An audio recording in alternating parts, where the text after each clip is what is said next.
इस समय हमारे साथ हैं आशीष सिंह गोसाई, जो कि उत्तराखंड पीसीएस की लोअर की परीक्षा में छठी रैंक के साथ नायब तहसीलदार के पद पर चयनित हुए हैं और इनका चयन एफआरओ फॉरेस्ट रेंज ऑफिसर, जो कि उत्तराखंड लोक सेवा आयोग द्वारा आयोजित किया जाता है, उसमें भी हुआ है। तो सबसे पहले तो आशीष, आपको बहुत बहुत बधाई। बहुत बहुत धन्यवाद सर। आशीष, सबसे पहले ये बताइए कि अभी आपका चयन हुआ है, भविष्य में आगे भी आपने अपर का भी एग्ज़ाम दिया होगा। Yes sir. निश्चित ही ये बहुत ही खुशी का मौका है आपके लिए और हम सभी के लिए। ये बताइए, आपकी जर्नी कैसी रही है यहाँ तक की? Yes sir. सर मेरी जो स्कूलिंग हुई थी वो सरस्वती विद्या मंदिर इंटर कॉलेज नई टिहरी से हुई थी। मैं हाई स्कूल और इंटर दोनों बार टॉपर रहा था और ग्रेजुएशन में मुझे इंस्पायर स्कॉलरशिप का भी अवार्ड मिला था। उसके बाद 2018 में मेरा ग्रेजुएशन कंप्लीट हुआ। मैंने फिजिक्स, केमिस्ट्री और मैथमेटिक्स से बीएससी की थी। उसके बाद से मैं सिविल सर्विसेज की तैयारी शुरू कर रहा था। यूपीएससी के मैंने अटैम्प्ट दिए थे, उसमें एक बार में नहीं हो पाया, तो फिर कोविड टाइम भी आ गया। इसी बीच जो स्टेट के पीसीएस के एग्ज़ाम्स हैं उनके फॉर्म भी आ गए, तो मैंने वो फॉर्म भरे थे। उसके बाद मैंने तैयारी शुरू की, तो प्रीलिम्स, फिर मेंस और इंटरव्यू की तैयारी की थी सर उसके बाद। और पिछले 3 महीने में 2 एग्ज़ाम निकल चुके हैं, जैसे कि पहले फॉरेस्ट रेंजर ऑफिसर का निकला था और अभी ये नायब तहसीलदार में भी चयन हो गया है, तो सर खुशी डबल हो गई है। आप जैसा कि बताते हैं कि पढ़ने में बहुत अच्छे रहे आप, और करियर में बहुत सारे ऑप्शंस होते हैं लोगों के पास, खासकर आज के समय में। तो सिविल सेवा की ओर जाने का निर्णय कैसे लिया? कोई कारण रहा आपका इसकी अब इसी ओर जाना है? ये सर जब मैं ग्रेजुएशन में था तो उस समय मैंने मन बना लिया था कि मुझे सिविल सर्विसेज में जाना है। इसमें जाने के मेरे 2-3 कारण थे। पहला तो ये कि सिविल सर्विसेज में आपको एक डाइवर्स नेटवर्क में काम करना होता है।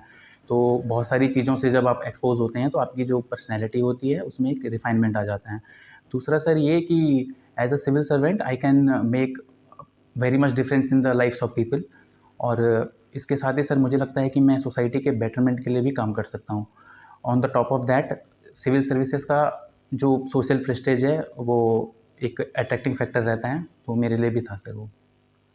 तो ये बताइए, लोअर का जब फॉर्म आया था, फॉर्म भरते टाइम आपने क्या सोचा था? कैसे तैयारी करना शुरू किया, या पहले से तैयारी के लूप में थे? या फिर जब लोअर का फॉर्म देखा तो स्पेसिफिकली इसके लिए कुछ नए तरीके से तैयारी की थी? नहीं सर, मैं 2018 के बाद से सिविल सर्विसेज यूपीएससी की तैयारी कर रहा था। उसी बीच लोअर पीसीएस के फॉर्म भी आए थे, तो इतना कुछ चेंज करने की ज़रूरत नहीं पड़ी, क्योंकि जो बेसिक सब्जेक्ट्स होते हैं उन पे मेरी अच्छी कमांड थी पहले से ही। लोअर पीसीएस के प्रीलिम्स के लिए स्पेशली जो उत्तराखंड होता है वो मैंने पढ़ा था अलग से, क्योंकि जब मैं यूपीएससी का तैयारी कर रहा था उस समय उत्तराखंड की तो इतनी तैयारी नहीं की थी। लेकिन जब पीसीएस के फॉर्म आए तो फिर मैंने उत्तराखंड की तरफ भी देखा, तो इसके बारे में जो इसका जीएस है और बाकी जो सब्जेक्ट्स होते हैं उत्तराखंड के उनके ऊपर भी फोकस किया था। आजकल बाजार में स्टडी मटेरियल का मतलब अंबार लगा हुआ है।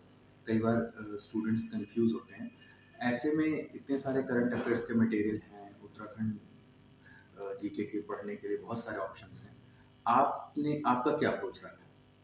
सर मुझे लगता है कि अगर आप तैयारी कर रहे हैं तो पहले आपको बेसिक बुक्स को ज़रूर पढ़ना चाहिए। आजकल मैं बच्चों को देखता हूँ तो वो कोई सी भी किताब जो उन्हें मार्केट में दिखती है उसे उठा लेते हैं और पढ़ने लग जाते हैं, जो कि मेरे हिसाब से एक गलत स्ट्रैटेजी है। आपको सबसे पहले एनसीईआरटीज़ को पढ़ना चाहिए, क्योंकि सबसे अच्छा जो बेस आपका बनेगा वो एनसीईआरटी से ही बनेगा। उसके बाद जब आप एनसीईआरटी को पढ़ लें, आप किसी सब्जेक्ट का बेस बना लें, उसके बाद आप स्टैंडर्ड बुक्स को खरीदें। जब आप स्टैंडर्ड बुक्स को 2-3 बार पढ़ लेंगे, उसके बाद उसका नोट्स बनाएँ।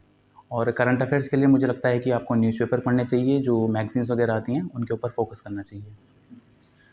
मुझे एक और बात बताइए कि प्री और मेंस दोनों का एग्ज़ाम थोड़ा अलग रहता है। प्री के लिए आपकी क्या स्ट्रैटेजी थी, और जो जो स्टूडेंट्स आपको सुन रहे हैं उनको क्या सलाह देना चाहेंगे? प्रीलिम्स का जैसे कि जो एग्ज़ाम का नेचर है, उसमें फैक्चुअल ज़्यादा पूछते हैं, तो आपको फैक्ट्स के ऊपर ज़्यादा ध्यान देना चाहिए। उदाहरण के लिए जैसे मैंने उत्तराखंड के जो फैक्ट्स होते हैं, उसके लिए परीक्षा वाणी पढ़ी थी प्रीलिम्स के लिए।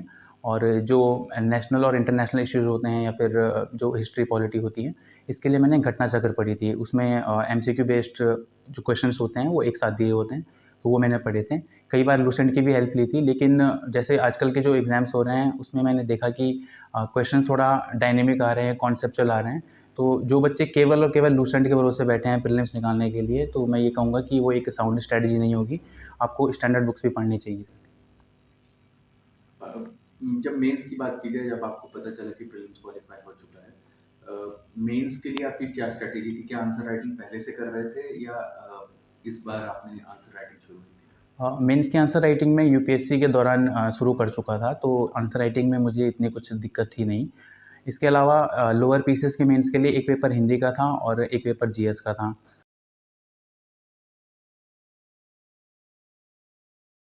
इसके अलावा जो एसे राइटिंग थी और ट्रांसलेशन था, इसकी मैंने घर पे प्रैक्टिस की थी।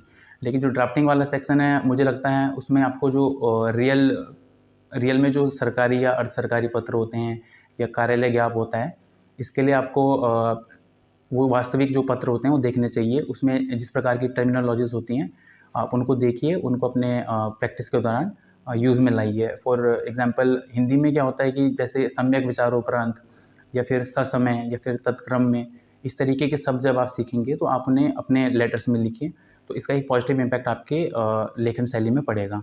इसके अलावा जीएस के लिए मुझे लगता है कि स्टैंडर्ड बुक्स आप पढ़िए, उनके नोट्स बनाइए, नोट्स को बार-बार रिवाइज़ कीजिए और एक चीज़ जो मैं सबसे ज़्यादा फ़ोकस करना चाहूँगा वो है न्यूज़पेपर। न्यूज़पेपर आपको पढ़ने चाहिए। मैं इंडियन एक्सप्रेस पढ़ता था और जो रीजनल इश्यूज़ होते हैं, इसके लिए मैंने जो रीजनल अखबार होते हैं उनको पढ़ा था।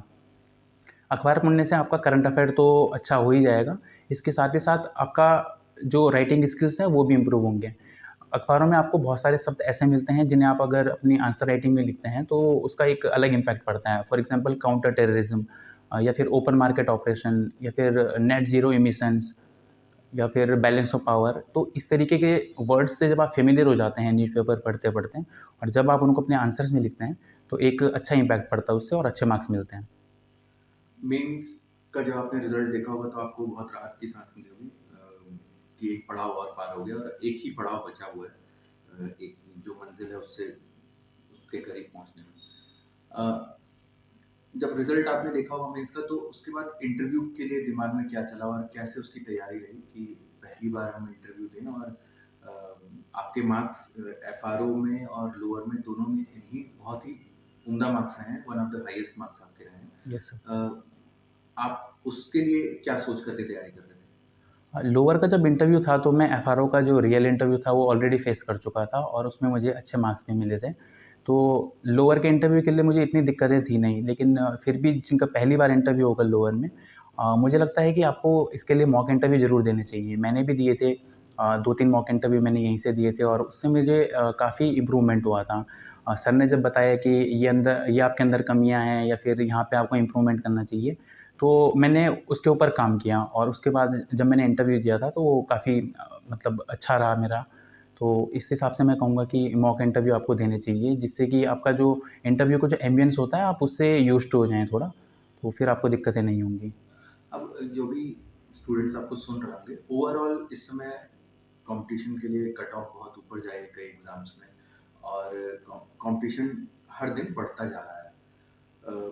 कई बार एग्जाम्स में भी रिजल्ट में कुछ डिले हो जाता है। इन सब के बीच आप एक स्टूडेंट जो सुन रहा है, कैसे आप, क्योंकि आप 2018 से तैयारी में हैं और आपने भी एक समय दिया है तैयारी को, आप अपना मोटिवेशन खुद में कैसे बनाए रखते थे और क्या सलाह देंगे? सर मोटिवेशन के लिए ऐसा है कि मैं एक लोअर मिडिल क्लास फैमिली से आता हूँ, तो ऐसा तो हर समय था ही कि जो मेरी पिछली जनरेशन है, जो मेरे पेरेंट्स हैं, वो जो चीज़ अचीव नहीं कर पाए, वो मुझे अचीव करनी है। तो मोटिवेशन तो हर समय था सर। और बाकी मुझे लगता है कि हर एक व्यक्ति जो अपनी लाइफ में अभी स्ट्रगल कर रहा है, समस्याओं से जूझ रहा है और उन समस्याओं से परे वो आगे बढ़ रहा है, तो हर एक व्यक्ति मेरे लिए मोटिवेशन का काम किया। फिर चाहे वो किसी छोटे से एग्ज़ाम की तैयारी कर रहा हो या फिर किसी बड़े एग्ज़ाम की। तो इस तरीके से मैं कहना चाहूँगा कि अगर आपको भी तैयारी करनी है तो डेडिकेशन के साथ हार्ड वर्क करना होगा और कंसिस्टेंसी बनाए रखें। तैयारी करते हैं तो एक वेस्टर्न साइकोलॉजिस्ट थे सिगमंड फ्रॉइड, उनका एक कोट है जो कि मेरा फ़ेवरेट है। उन्होंने कहा था, "एक दिन वर्षों का संघर्ष बहुत खूबसूरत तरीके से तुमसे टकराएगा।" तो यही जो आने वाले एस्पिरेंट्स हैं उनको मैं यही कहना चाहूँगा कि आप हार्ड वर्क करते रहें, अपनी हेल्थ का ध्यान रखें, सफलता आपको एक दिन ज़रूर मिलेगी। निश्चित यासी, ये लाइनें जो भी सुन रहे होंगे हमारे जितने भी स्टूडेंट्स हैं जो तैयारी कर रहे हैं, अगर वो आपको सुन रहे होंगे तो हो सकता है वो इसे आत्मसात करें और अपना भी भविष्य सुनहरा बनाएं। संवेग आईएएस की तरफ से आपको बहुत बहुत बधाइयाँ। आप भविष्य में बहुत ही अच्छा करें और भी नए मुकाम हासिल करें। एक बार फिर से आपको धन्यवाद। Thank you sir.